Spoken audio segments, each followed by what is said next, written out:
And it might just mean sitting there and going.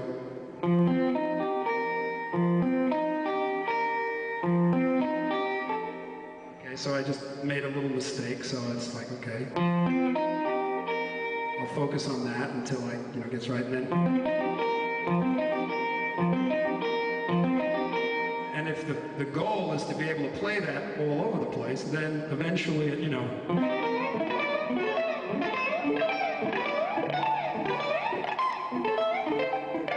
can see it's not perfect, but I would sit and work on it until all of that sounded perfect, and then slowly get a little faster at it, until eventually it was perfect and fast.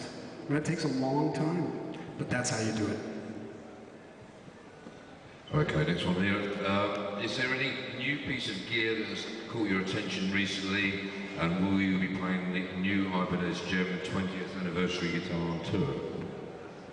Well, these glasses are a new piece of gear. They're pretty cool, don't you think? New piece of gear. Yeah. I recently rehauled my entire rig. I used to have all of these pieces of outboard gear and everything, but now I use this thing called a TC, what the heck is it? TC? Yeah, it's the G system with it. It's the new one, and it's just, I can't even believe this. And the guy from TC sitting in the audience going, "You idiot, Vi, get it right." It's very nice because it's a bulletproof box that has all of the, all of the parameters in it. I don't need a rack anymore. And the thing about that gear is it actually sounds good. It's difficult to find digital gear that actually sounds good. G system, it's called TCG system. Sorry. But that's pretty cool. It makes traveling easier if it's just one thing. And what was the other part of the question? Yeah. I'm so fortunate, because I have the opportunity to have these guitars made for me. There was a few questions asking you why you went for Ibanez in the first place as well. Well, it's simple. I was lucky because I just had joined David Lee Roth, so all of these guitar companies were interested in making a guitar for me, but they wanted me to play their guitar, and I could never really quite understand that.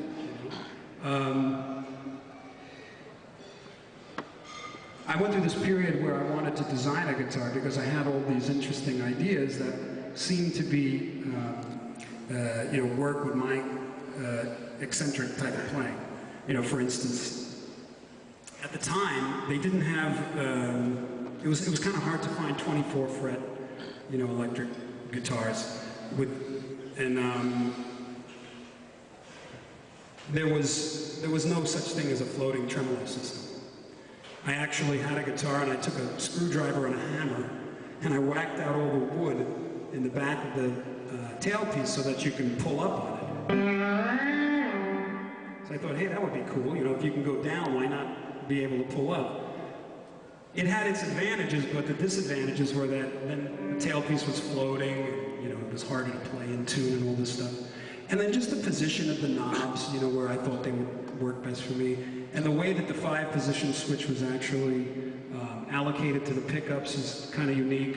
When you're in this position, it's a humbucker. And when you go to this position, it splits the coil, making this single coil, along with this being single coil. So you get that Strat kind of a sound, which I always loved, but could never find on a guitar that had humbuckers. And then in the middle position, you got a single coil pickup. And then over here, it's the same concept. This humbucker is split, so it's a single coil and a single coil, which then gives you that tubey kind of a Strat sound again. And then in this position, it's just balls out, the humbucker. And even simple things like the position of the input jack. All these guitars have them like here, and you step on them and they pull out, So I just thought, okay, 1 + 1 = 2, put it over here and you can't step on it, Then, of course, I had to do some. Well, one of the things that was unique to this instrument at the time was I have big hands, and I could never really get up high and play the notes, so I had to chop away all of this excess wood here, so now it's easier for me. And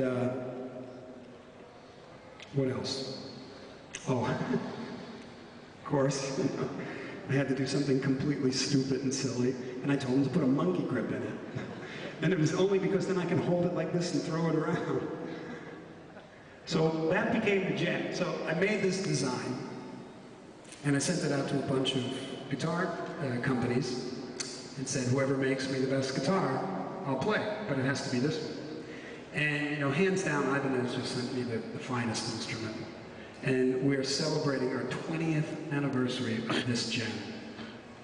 And we have, I think I just saw one before, there was one here, 20th anniversary jam. Will I be playing it on tour? I don't know, it's very heavy. What a wuss, right? I'll probably be bringing it out and playing it. It's very cool. But, you know, like I say, I'm very fortunate to have a company like Ibanez making these guitars for me. So I had to figure out ways to memorize all this music, you know? So I would sight read it or I'd play it, and I'd record it. And then I would put it on this timer, put it on a cassette, and I'd put the cassette on a timer. So it would go on in the middle of the night when I was sleeping and I had headphones on. My thought was that somehow maybe it would kind of be absorbed into my subconscious. I just woke up with funny hair. Actually, it might have worked because I learned the music before any of the other guys in the band. Yeah.